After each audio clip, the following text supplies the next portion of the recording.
1 Samuel 16:13. அப்பொழுது Samuel தைல கொம்பை எடுத்து அவனை அவன் சகோதரர் நடுவே அபிஷேகம் பண்ணினான். அந்நாள் முதற்கொண்டு கர்த்தருடைய ஆவியானவர் தாவீதின் மேல் வந்து இறங்கி இருந்தார். இன்று கர்த்தர் உன்னை அபிஷேகம் பண்ணுகிறார். கர்த்தர் இன்றைக்கு உங்களை அபிஷேகத்தினால் நிரப்புகிறார். பிரியமானவர்களே, கர்த்தர் உங்கள் மேல் வைத்திருக்கிற திட்டத்தை இன்றைக்கு நிறைவேற்றுவேன்னு சொல்றார். நீங்கள் அபிஷேகம் பண்ணப்பட்டவர்கள் தெரியுமா?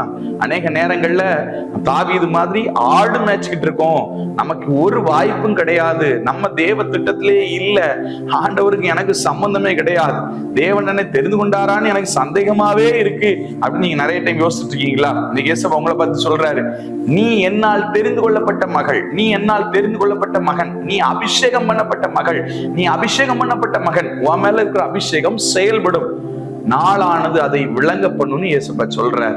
அதனால கவலைப்படாதீங்க, உங்களுடைய அபிஷேகம் இன்றைக்கு செயல்பட ஆரம்பிக்கி அப்படின்னு சொல்லிட்டு ஆண்டவர் சொல்றார். உங்களுக்கான ஜெபிக்கட்டுமா? ஆவியானவரே, மகிமை பிரசன்னத்திற்காக ஸ்தோத்திரம்.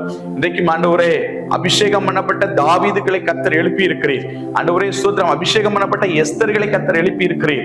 சரியான சூழ்நிலைகள்ல சரியான இடத்துல கோலியாத்துக்கு எதிராய் பிள்ளைகளை பயன்படுத்தி ஜெயத்தை பிள்ளைகளுக்கு கொடுக்கிறதுக்காக ஸ்தோத்திரம். சோர்ந்து போய் என் மேல இருக்கிற அபிஷேகம் இழந்துட்டோனோ, என் மேல இருக்கிற ஜபாவி இழந்துட்டோனோ, முடிஞ்சு போச்சோன்னு சொல்லிட்டு தள்ளப்பட்ட நிலைமையில இருக்கிற பிள்ளைகளுக்கு இன்னைக்கு ஒரு ஜபாவியை ஊற்றுகிறதற்காக ஸ்தோத்திரம். பெரிய காரியங்களை செய்யும், பலப்படுத்தும். இயேசுவின் நாமத்தில் பிதாவே, ஆமென்.